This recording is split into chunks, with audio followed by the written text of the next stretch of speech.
গত শুক্রবার চলে গেছিলাম বনগাঁ হসপিটালে। আর কেন গেছিলাম সেটাই তোমাদের সঙ্গে শেয়ার করব। আমাদের বাবা কাকা পিসিদের মধ্যে সবথেকে আমার ছোট ভাই, দুদিন হলো আমার সবথেকে ছোট ভাইয়ের ছেলে হয়েছে। বাড়িতে নতুন সদস্য আসলে দেখতে কার না ভালো লাগে। আর আমাদেরও মন চাইছিল যে ওখানে গিয়ে একবার দেখে আসি। আর দেখো, বড় ফ্যামিলি হলে কি হয়, একটা বাচ্চাকে দেখতে আমরা এতগুলো সদস্য চলে এসেছি। বাড়ির থেকে এসছে, বাপের বাড়ি থেকে এসছে, তারপরে আমরা গেছি, সবাই মিলে প্রায় 15 জন। আর এইভাবে 1 ঘন্টার মধ্যে কিন্তু আমরা ঠিক দেখে চলে এসেছিলাম। এখন বনগাঁ হসপিটালের নিয়মকানুন পুরোটাই পাল্টে দিয়েছে। এখন আর সকালের দিকে বাড়ির লোকদের ঢুকতে দেয় না, বিকাল 5টা থেকে 6টা পর্যন্ত 1 ঘন্টা বাড়ির সদস্যদের যেতে দেয়।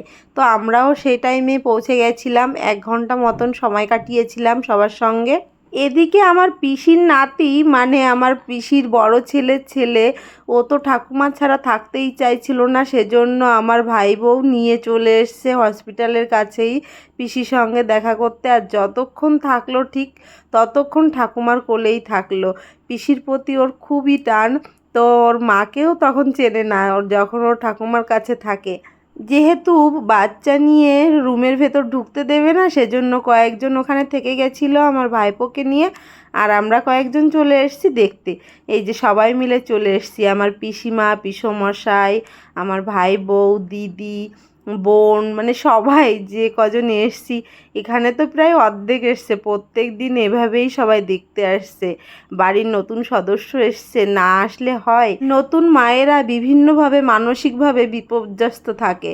আর এই সময় যদি বাড়ির প্রত্যেকটা মানুষকে, আত্মীয় স্বজনকে দেখে, মনটা খুব ভালো হয়ে যায়। তারপরে আমার ভাই বউকে দেখে চলে আসলাম। এদিকে আমার পিসমশাই, ভাইয়েরা কেউই বাড়িতে ছিল না, সব কিছু আমার পিসিমা সামলাচ্ছে। আর আমরা আশেপাশে আছি, ফোন করে একটু মানসিকভাবে মনের জোর বাড়িয়েছি, এটাই অনেক। তো এই যে আমার বড় ভাইপোকে কোলে নিয়ে নিয়েছি, এটা হলো আমার পিসির বড় ছেলের ছেলে। আর এই যে তারপর বাচ্চার নাম ঠিক করার জন্য ফর্ম নিয়ে এসেছিলো, আমার বর তো ফিল আপ করে দিল। পিসি যেহেতু অনেকটাই চাপের মধ্যে আছে, আমার বর এইটুকু হেল্প করে দিয়ে গেল, পিসি অনেকটা রিল্যাক্স হবে। আমার বাবা কাকা পিসিদের 5 ভাই বোনের মধ্যে বাড়ির সব থেকে ছোট ছেলে হলো আমার ভাই, মানে আমার ছোট পিসির ছোট ছেলে। আর ওর বাচ্চাকেই আমি দেখতে গেছিলাম। তো সবাই মিলে দেখে এখন ফিরছিলাম। আর ফেরার পথে আমার পিসি আমাদের একটু এগিয়ে দিচ্ছিল। তারপর পিসি সবাইকে মিষ্টি খাওয়ার জন্য টাকা দিয়ে দিয়েছিল। আর আমি তো মিষ্টি কিনবো না, আমার বাচ্চারা মিষ্টি খেতে খুব একটা বেশি পছন্দ করে না, কেক খেতে পছন্দ করে। তো এখান থেকে কেক নিয়ে গেছিলাম আর বার্গার নিয়ে গেছিলাম।